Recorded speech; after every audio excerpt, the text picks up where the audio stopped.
पुणे शहरासह जगभरात ई कचरा ही वेगाने वाढणारी आणि गंभीर होत चाललेली समस्या आहे। शहरात दरवर्षी अंदाजे 20,000 ते 26,000 टनापेक्षा जास्त ई कचरा तयार होतो। मात्र या कचऱ्याची विल्हेवाट शास्त्रोक्त पद्धतीने होणे गरजेचे असताना याकडे दुर्लक्ष होत असल्याचे पुढे आले आहे। या पार्श्वभूमीवर कसबा मतदारसंघाचे आमदार हेमंत रासने यांनी आपल्या वाढदिवसाला फुले तसेच भेटवस्तू नको तर शुभेच्छा रूपी ई कचरा भेट देण्याचे आवाहन केले आहे। सोमवारी 13 एप्रिल रोजी शनिपार जवळील कवठे अड्डा या आरोग्य कोठेवर वस्तूंचे संकलन केले जाणार आहे। मोबाईल, संगणक, टीव्ही, चार्जर, बॅटऱ्या यासारख्या इलेक्ट्रॉनिक वस्तूंचा वापर वाढत असल्याने त्यातून निर्माण होणाऱ्या कचऱ्याचे प्रमाणही मोठ्या प्रमाणात वाढत आहे। या कचऱ्याची शास्त्रोक्त पद्धतीने विल्हेवाट न लावल्याने पर्यावरण व मानवी आरोग्यावर गंभीर परिणाम होत आहेत। या कचऱ्यामध्ये शिसे, पारा, कॅडमियम सारखे घातक रसायने असतात। हे घटक माती, पाणी आणि हवेमध्ये मिसळून दीर्घकालीन प्रदूषण निर्माण करतात। त्यामुळे ई कचऱ्याचे वैज्ञानिक आणि सुरक्षित पद्धतीने पुनर्वापर व विल्हेवाट लावणे अत्यंत गरजेचे असल्याचं हेमंत रासने यांनी म्हटलं आहे। नमस्कार, आज माझा वाढदिवस 13 एप्रिल रोजी आहे।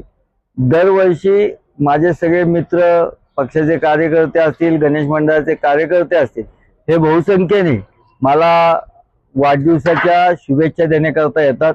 किंबहुना तो जो प्रेम असणारे कार्यकर्ते, त्यांच्या प्रेमावर, सदिच्छेवर, आशीर्वादावरच आतापर्यंतचा माझा प्रवास हा या क्षणापर्यंत पूर्ण झालेला आहे। त्या सर्वांना माझ्या आत्ता एक कळकळीची विनंती आहे की मी या मतदारसंघाचा आमदार म्हणून काम करत असताना हा मतदारसंघ स्वच्छ, सुंदर व विकसित असावा हा संकल्प घेऊन, हे मिशन घेऊन मी काम करतोय। आणि ह्याचाच एक भाग म्हणून जो ई कचरा आहे, जो आपण जो बघतो त्याचं विघटन होणं, हे खूप आत्ताच्या घडीला ही फार मोठी समस्या हे आपल्या समोर निर्माण झालेली आहे। त्याचा वापर ज्या पद्धतीने वाढत चाललेला आहे, त्याच्यामुळे अनेक दुर्धर आजार त्याच्या साचल्यामुळे होतात। तर तो योग्य वेळी विघटन होणं ही काळाची गरज आहे आणि त्याच्याकडे आपलं थोडंसं दुर्लक्ष होतंय।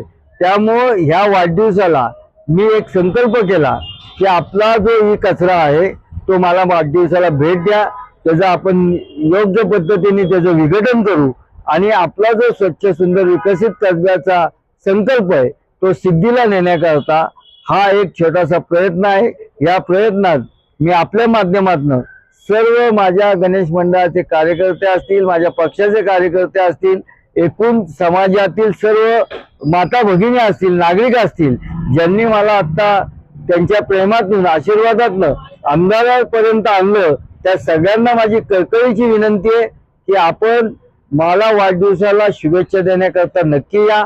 आपल्या घरातला ई कचरा घेऊन या, त्याच्यामुळे आपल्या आरोग्य चांगलं राहणार आहे आणि स्वच्छ, सुंदर, विकसित कसबा घडवण्याचा जो संकल्प हा फक्त माझ्या एकट्याचा नाही, आपल्या सगळ्यांचा आहे। तो सिद्धीला जाण्याकरता सुद्धा हा प्रयत्न पूर्णत्वाला जाणार आहे।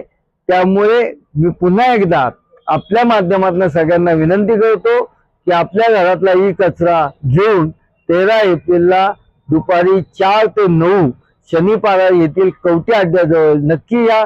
मी आपली वाट पाहतो। आता ज्या पद्धतीने जनजागृती गणेश मंडळाचे कार्यकर्ते असतील, पक्षाचे पदाधिकारी असतील, माझे मित्र असतील किंवा एकंदरीत सर्वसामान्य नागरिक असेल, त्यांच्यापर्यंत हा विषय जो पोहोचलाय, त्यामुळे किमान 5 ते 10 हजार ई कचरा त्या ठिकाणी गोळा होईल असा मला विश्वास आहे। नाही, आता ही मोहीम आपली अव्याहत चालणार आहे।